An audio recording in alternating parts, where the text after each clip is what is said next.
Hola, ¿cómo estás? Antes que nada te quiero dar la bienvenida a este curso de escritura autobiográfica.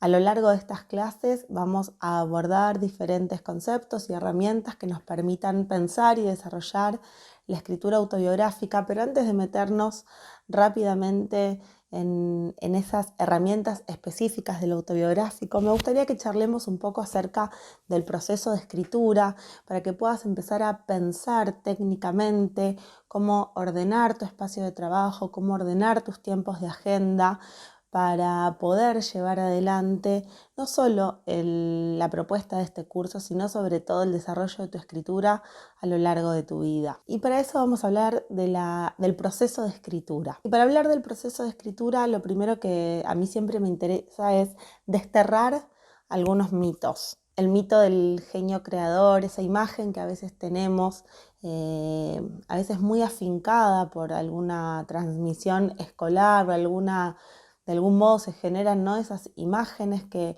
nos proponen la idea del escritor, la escritora que se sienta y fluye, imagina frondosamente, sostenidamente y que logra textos perfectos, casi como soplando y haciendo botellas, porque posee el don de la escritura. Cuando leemos un libro, una novela, una serie de relatos, de cuentos, de lo que sea de que se trate, crónicas, y sentimos esa sensación de texto poderoso, de texto perfecto, absolutamente bien construido, conmovedor, profundo, inteligente, todas esas sensaciones que tenemos cuando percibimos estéticamente una escritura, no sabemos qué trabajo hubo por detrás y entonces tendemos a pensar en general que hay algo de esa idea, ¿no?, del genio creador, de aquel dotado para la escritura que posee todos los saberes de antemano y que los puede aplicar rápidamente al trabajo de la escritura.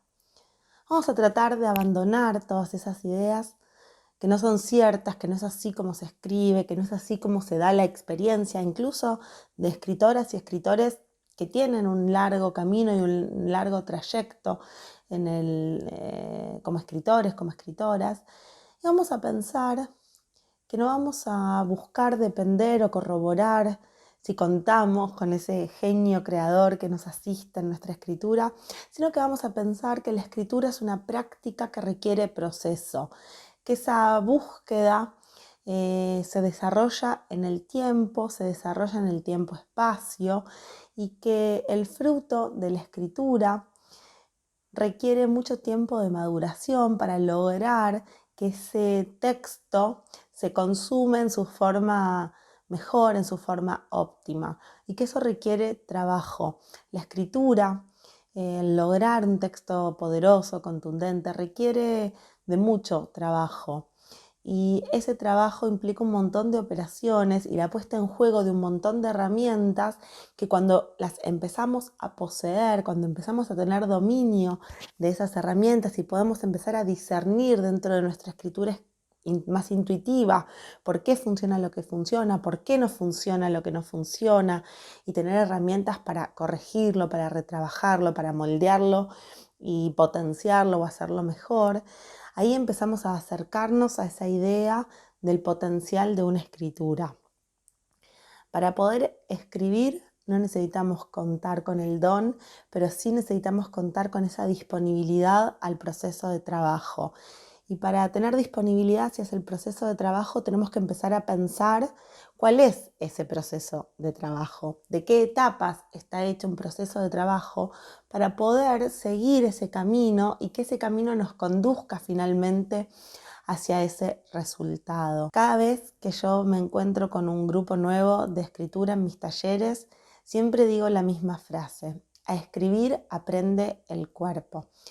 Es cierto que tenemos un montón de conceptos y un montón de herramientas que nos permiten abordar técnicamente la escritura, que nos permiten potenciarla y conquistar zonas nuevas para nuestra poética y todo lo que se pueden imaginar que una técnica aporta a nuestra propia escritura. Pero todos esos saberes no nos sirven de nada si no los atravesamos desde la experiencia, si no los ponemos en juego y si no empezamos a pensar a la escritura como un trayecto que se va transitando y que en ese tránsito de experimentación, de escribir 1, 2, 3, corregir 1, 2, 3, vamos adquiriendo ese saber que nos va construyendo ese oficio y esa capacidad de percibir mejor cómo hacer un texto, cómo corregirlo, dónde está la fuerza de un texto y dónde está la parte o las partes que requieren retrabajo, eliminación, síntesis, condensación, todo aquello que enturbia o entorpece la potencia posible de ese texto.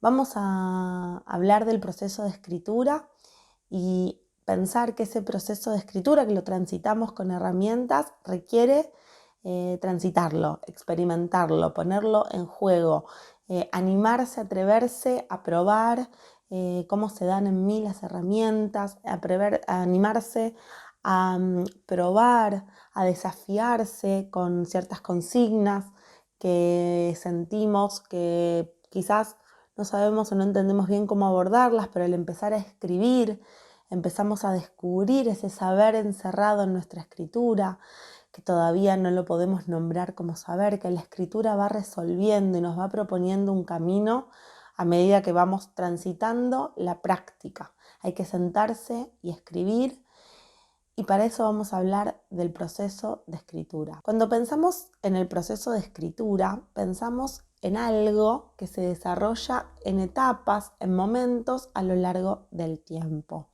Para ordenarnos en relación a ese proceso vamos a hablar de 3 etapas o de 3 partes diferenciadas. La etapa de acopio o la etapa de indagación, de escrituras pretextuales, el desarrollo de la escritura en extensión como segundo momento, la preparación de un primer borrador de texto, de un primer planteo de un texto y como tercer lugar el trabajo de corrección, el trabajo de reescritura. A partir de ese volumen que generé en esa segunda etapa, voy a transitar todo un proceso de maniobras sobre esa construcción que me permitan llegar a través de la corrección a ese texto en su forma óptima. Es muy importante entender que cuando hablamos de corrección no pensamos en la imagen arquetípica de la maestra del colegio con la virome roja tachándonos las cosas que hacemos mal, para nada. Aunque eso también se llama corrección, es una palabra un poco ambigua en ese sentido. Con estos problemas nos topamos todo el tiempo en la escritura, con calibrar qué palabras nombran mejor lo que queremos escribir. Pero lo cierto es que vamos a hablar de corrección como el trabajo de reescritura, como el trabajo de maniobra, con el trabajo de profundización al interior de un texto. La corrección como parte constitutiva de la escritura. Habrán escuchado quizás una frase que dice: escribir es corregir, todo lo demás es catarsis. Todo ese proceso anterior, ese todo lo demás es muy necesario porque necesito haber generado un gran volumen de material, haber transitado y despejado todas las posibilidades de mi escritura para llegar después a esta etapa de corrección, de maniobra, de moldeado final de un texto para conquistar ese texto poderoso, potente, que tiene los rasgos de esas cosas que cuando las leemos nos encantan, que decimos cómo hizo, cómo cierra todo perfecto, cómo no le sobra ni le falta nada, cómo toca el tono justo, cómo logra conmoverme, cómo logra hacerme pensar, reír, lo que sea que ese texto produzca como reflejos emotivos cuando lo leemos, tiene que ver con todos esos ajustes en el proceso de corrección. Vamos a hablar ahora igual del primer momento, el momento de acopio. Si pensamos un proceso de escritura desde esta imagen de etapas sucesivas, vamos a pensar que en el principio de la cadena hay un proceso introyectivo y que ese texto que está como forma final al concluir nuestro proceso de escritura es un acto proyectivo, es algo que sale desde nosotros hacia afuera. Es la proyección de mi imaginación, es la proyección de mi lenguaje materializado estéticamente en la construcción de un texto literario. Para que haya proyección, para que eso pueda expresarse y materializarse en un texto, lo primero que necesito saber es que necesito introyección, que necesito despertar las imágenes que me habitan para poder lograr proyectarlas después como el fruto de la escritura en el papel, en el texto, en el relato, en el cuento, en la obra de teatro, en lo que sea que estemos escribiendo. La imaginación que se cristaliza en un texto, que produce el mundo de un texto, el universo de un texto, los personajes, la historia de un texto, parten de esa zona que tiene que ver con las imágenes propias. Entonces, el primer momento del proceso de escritura, la etapa de acopio, la etapa de indagación, tiene que ver con empezar a despertar esas imágenes. Anotar imágenes sueltas, pequeños fragmentos de algo que podría ser la semilla de un relato. Anotar algunos recuerdos.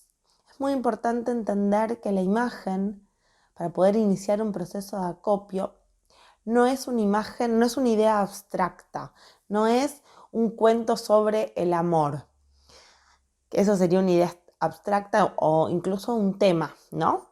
Que tienen un nivel de abstracción. Cuando pensamos en el territorio de las imágenes, pensamos en realidad imaginaria, en coordenadas de tiempo, de espacio, atravesadas por la presencia humana. Una mujer que todas las mañanas sale al balcón a regar las plantas y le habla a sus plantas y espera que regrese un hijo que se fue a no sé dónde, ¿no? Ahí puedo tener una imagen, ¿sí? Una unidad de tiempo, espacio singular, precisa, atravesada y tensada por la presencia humana. Una imagen es un fragmento de realidad imaginaria. Es el resultado que muchas veces viene adherido como tramitación de la experiencia, como parte de lo que observamos en el mundo. Les habrá pasado seguramente infinidad de veces que algo que nos pasa, decimos sobre esto hay que escribir, o algo que vemos, que nos llama la atención, que nos deja en un estado de perplejidad, que nos conmueve mucho, que genera una pulsión de escritura, que siento, de esto quiero escribir. Esas son imágenes, esas cosas, esos fragmentos de experiencia, esos fragmentos de realidad percibida, esos fragmentos de ocurrencias, ¿no? No todo está ligado a la vivencia, también son esas cosas que se nos ocurren y que no sabemos bien todavía de dónde se nos viene o por qué se nos presenta una imagen, pero todo eso tiene que ver con el sistema de imágenes de un acopio, empezar a despertar, a poner en funcionamiento cadenas asociativas que permiten que la imaginación se vaya desplegando y que las imágenes se vayan conectando entre sí hasta proponerme una historia donde empiezo a sentir que algo empieza a tener la forma de un relato y puedo empezar a escribirlo. La forma más poderosa de no chocarse con el, hago comillas porque es un famoso mito, porque está basado en el desconocimiento del proceso de escritura, ¿no? Pero como el mito del pánico al hoja en blanco, que es cierto. Si yo digo, quiero escribir, y voy y me siento y abro un archivo de Word, digo, me quiero escribir una novela, me quiero escribir un cuento, me quiero escribir un texto autobiográfico. Y no pienso cuáles son esas imágenes singulares que hacen que se mueva mi imaginación, que hace que se mueva mi memoria, para ponerla en juego en la escritura, es imposible escribir. El pánico al hoja en blanco o el bloqueo frente al hoja en blanco proviene de no darle espacio al proceso de acopio. Muy importante llegar a empezar a escribir un texto con algo que ya está en movimiento, algo que siento, que sé más o menos por dónde arrancar. Y para eso necesito haber acopiado, necesito haber generado una conexión entre un montón de imágenes que me permiten empezar a escribir. A veces puede ser el fragmento de una voz, un recuerdo muy específico, la idea en torno a empezar a desplegar algo sobre un objeto.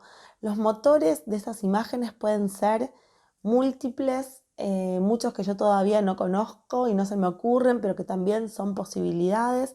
Lo importante es bocetar, tomar notas sueltas, confiar en que lo desconectado, lo inconexo del trabajo de acopio que va generando esa cadena asociativa, la activación de una memoria involuntaria, la capacidad de fabular, de producir imaginariamente realidades ficcionales, ¿sí? Lo que fuere, necesito poner eso en movimiento para después poder llegar a partir de ahí a imaginar un relato.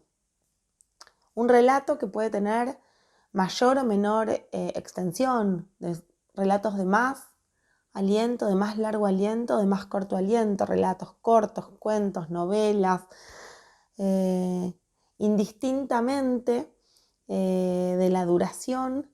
Todo el proceso de escritura dentro de cualquier registro requiere de esa primera etapa de activación de la imaginación, de activación de la memoria, de conexión de imágenes, de despejar las zonas más convencionales y más obvias para que emerja algo más singular, algo más novedoso, bocetar, trabajar por fuera en cuadernos, en archivos sueltos, hasta llegar a materializar la idea de un relato y a partir de ahí empezar a trabajar en la segunda etapa. En la segunda etapa vamos a pensar que ya empieza a conjugarse todo el trabajo que hicimos de despertar, de potenciar la imaginación y se empiezan a anudar técnicamente esas imágenes con otras que tienen que ver ya con la técnica misma de la escritura, de cómo empiezo a escribir. En la segunda etapa vamos a pensar la construcción de una primera versión de un texto. Si es un cuento lo que quiero escribir, si es un relato autobiográfico lo que quiero escribir, vamos a pensar una primera versión de ese texto. ¿Cuál es la diferencia entre la etapa de acopio en términos de cómo me relaciono con la escritura y esa primera versión de un texto? O la etapa de soltar la mano y construir un primer borrador. Empiezo a estar escribiendo para alguien, que no soy yo misma indagando en mis imágenes como en el espacio de acopio. El acopio es una escritura absolutamente íntima, de notas personales, que son como generar como cargarle nafta al auto, ¿no? Como introyectar imágenes, crear asociaciones, jugar con la imaginación, improvisar posibilidades para ideas para un texto, pero siempre esto, ¿no? Como imágenes situadas, concretas. Y en el campo ya de la construcción de un primer texto, de un primer borrador, de una primera versión, de un relato, empiezan a estar implicadas las ideas en relación a cómo contar. Porque empieza a estar implicada la lectura, cómo voy a llevar al lector a través del recorrido del texto para desplegar mi historia. Y entonces muchas cosas que yo acopié quizás no tengan lugar en el relato, porque no hagan a la esencia de ese texto, pero es muy importante saber que el acopio necesita hacer de más para después tener herramientas para elegir o elementos para elegir y empezar a pensar un texto. Una primera versión implica empezar a tomar decisiones respecto de cómo lo cuento. Ya vamos a hablar dentro de la idea de cómo lo cuento, cómo empiezan a aparecer nociones técnicas, la construcción de una voz, la construcción de un punto de vista, la construcción de un tono en la voz del narrador, la construcción de una atmósfera y obviamente ciertas ideas vinculadas a la estructura del relato, lo que podemos pensar el desarrollo de un texto en términos de para evocar una imagen que también es un poco escolar, pero que nos permite atrapar rápidamente la idea de escritura, cómo empieza, cómo se desarrolla y cómo termina ese texto, ¿no?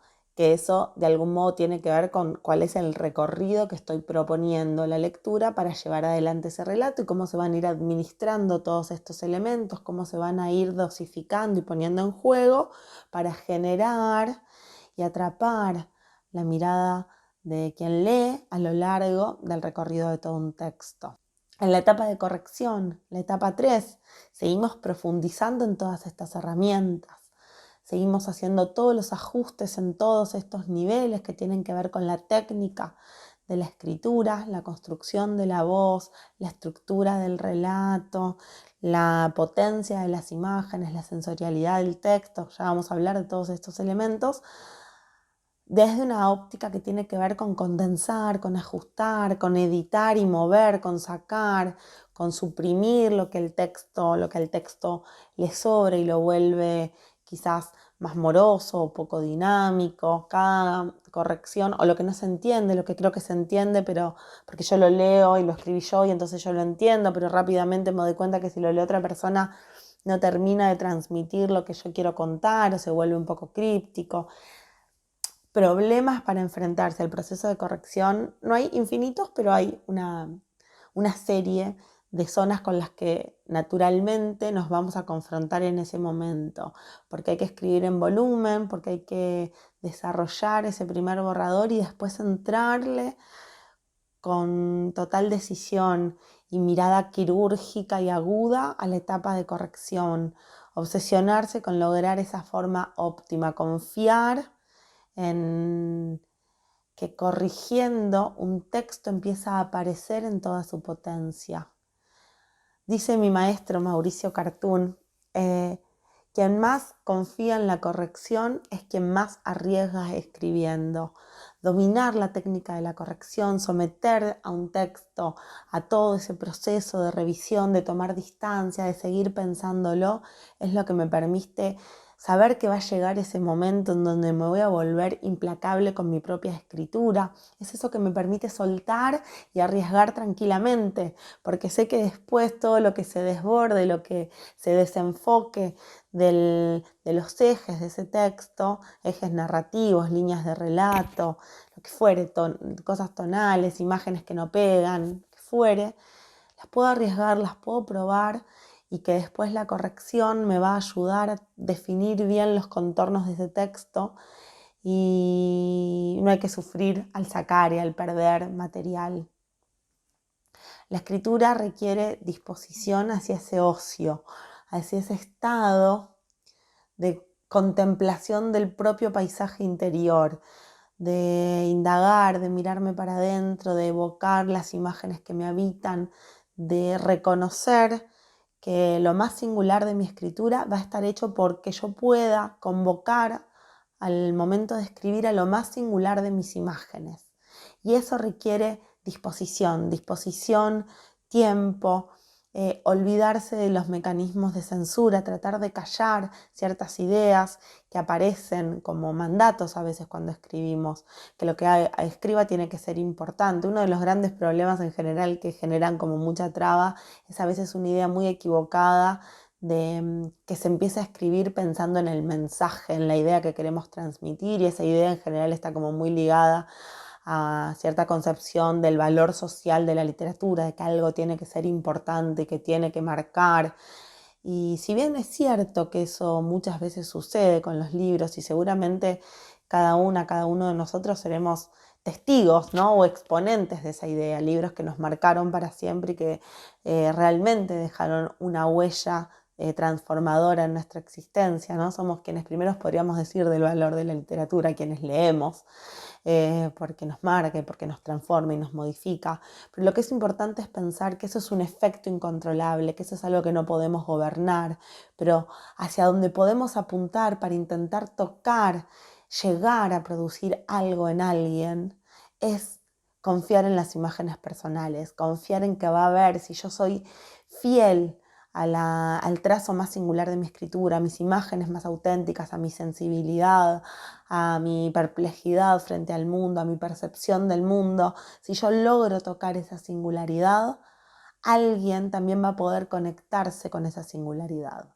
Y esto requiere confiar también en el trabajo de acopio, no descartar, no juzgar las imágenes que van proliferando y que realmente generan una pulsión verdadera en mí, las ganas de escribir. Dice en su libro Una forma más real que la del mundo, Saer, Juan José Saer, uno de los escritores más importantes de la tradición literaria argentina, que él sabe, que él escribe sabiendo que el mundo no necesita sus obras, que quien necesita escribir es él, ¿no? Y que desde ahí logra conquistar su libertad. ¿En qué sentido su libertad? La capacidad de arriesgar, de probar realmente su forma de escritura. Hablamos del proceso, Hablamos de desterrar ciertas ideas que pueden obturar la escritura, como la idea de que hay que dar un mensaje, que ese mensaje tiene que ser importante. Hablamos de desterrar la idea del genio creador como motor de la escritura, de que quien escribe es alguien que ya sabe no solo cómo escribir, sino qué escribir. Y vamos a poner en ese lugar en la idea de proceso. Para darle lugar al proceso, para que ese proceso encarne en una práctica de escritura, necesito generar rutinas, necesito poder darle espacio a ese proceso, armarme una rutina de agenda que me permita ir ubicando esos momentos y saber usarlos planificando a qué me siento cada vez que me siento a escribir, sea en la compu, sea en el bar con el cuaderno, sea en el bar con la notebook. Me voy a sentar a copiar. Y entonces eso empieza a tener unas cosas específicas. Por ejemplo, si yo ahora en próximos momentos vamos a hablar específicamente de la escritura autobiográfica, pero si, por ejemplo, pienso que quiero escribir sobre mi propia infancia o sobre mis veranos en Mar del Plata, en los lugares que marcaron mi infancia, bueno, quizás empiezo por copiar y volver a buscar fotos sobre eso, a mirar un mapa de Mar del Plata y empezar a tratar de reconstruir ese territorio, tratar de reconstruir circuitos, a tratar de evocar algunas escenas, a ver si consigo algunos objetos. Tendré a mi mamá guardada la mallita que yo usaba y que eso me haga activar una serie de recuerdos que quizás no tengo como más disponibles en la superficie, ¿sí? Es muy importante entonces cuando nos sentamos a copiar en pensar qué es lo que vamos a hacer. Voy a releer mis diarios de adolescencia, voy a transcribir estoy escribiendo sobre el duelo de la muerte de mi padre, voy a transcribir fragmentos de otros libros, de otros duelos, tengo que leer. Es investigar a copiar también, ¿no? Tengo que leer otros libros sobre duelo para poder ver diferentes enfoques o tratar de iluminar mi escritura a partir de otras escrituras. Tengo que ver alguna peli. A copiar es generarse un proceso de trabajo que tenga que ver con explorar las posibilidades de esa escritura, activar imágenes y desde ahí puedo planificar qué hacer y cuándo. Y sentarme y concentrarme en hacer eso. Y si no viene eso, al día siguiente insisto y me dispongo a que eso aparezca. Confío en que va a llegar sin saltearme el proceso de escritura. No es magia escribir, es trabajo. ¿En qué sentido? En el sentido de darle espacio. Y que si yo le doy espacio y dejo que las imágenes trabajen en mí a su ritmo y a su propio tiempo, van a ir apareciendo y van a ir generando ese andamiaje poderoso para después poder llegar a la escritura de mi primer borrador, esa segunda etapa de la que hablábamos. Ordenarse la agenda para empezar a bocetar una primera versión, decir cuántas horas me voy a sentar todos los días a trabajar ese texto, cómo va a ser mi estrategia de corrección, avanzo 2 carillas y me siento a retrabajar. No, una de las cosas que a veces más obtura la escritura es no detenerse a ir corrigiendo, porque construyo por ahí de corrido 30, 40 páginas y después me encuentro con un volumen con el cual no sé ni qué hacer. Entonces, muy importante ir trabajando alternadamente por estos procesos, ¿no? Más que pensar 3 meses acopio, 3 meses escribo, 3 meses corrijo, puede ser una estrategia. O también ir pensando en escribo 2 carillas hoy, mañana a la mañana me levanto y las retrabajo, imprimo el papel, leo en voz alta, siento, si tomé un poco de distancia, cómo se escucha ese texto, me grabo y me escucho, voy dejando que vayan decantando diferentes capas de trabajo sobre segmentos controlables de escritura.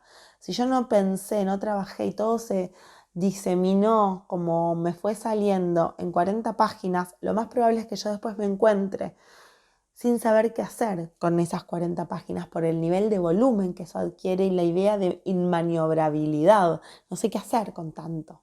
En cambio, si yo trabajo sobre segmentos y territorios acotados de escritura, 2 carillas, 3 carillas, para quienes hacen talleres en general hay como una rutina de taller que son 3 carillas, ¿no? Como ir corrigiendo a 3 carillas. Es muy importante empezar a entender eso de la práctica. Y también requiere aprendizaje, atravesarlo y encontrar de qué forma se da esto con más potencia y me permite a mí entrarle a la escritura. Rutina. Y dentro de la rutina no solo decir cuándo, cuántas veces a lo largo de la semana, cómo me ordeno, respetarme esos tiempos de trabajo, no superponerle otras actividades, eso es una parte importante del proceso de escritura. Y después elegir un poco qué voy a hacer cada vez, a qué tarea voy a consagrar ese espacio y ese tiempo. Espero que todo esto que estuvimos charlando, que son herramientas de escritura, pero que tienen que ver con la práctica, con cómo abordar la escritura, te sirvan para empezar a pensar cómo vas a desarrollar tu propio proceso de escritura autobiográfica. Acordate que si tenés dudas, podés comentar en los comentarios del video, podés dejar preguntas, observaciones, comentarios, compartir experiencias para que toda la comunidad pueda ir leyendo ahí e interactuando también y que yo voy a ir comentando y revisando con frecuencia y periodicidad esos comentarios para poder generar desde ahí un pequeño diálogo en relación a esto que estuvimos trabajando en esta clase.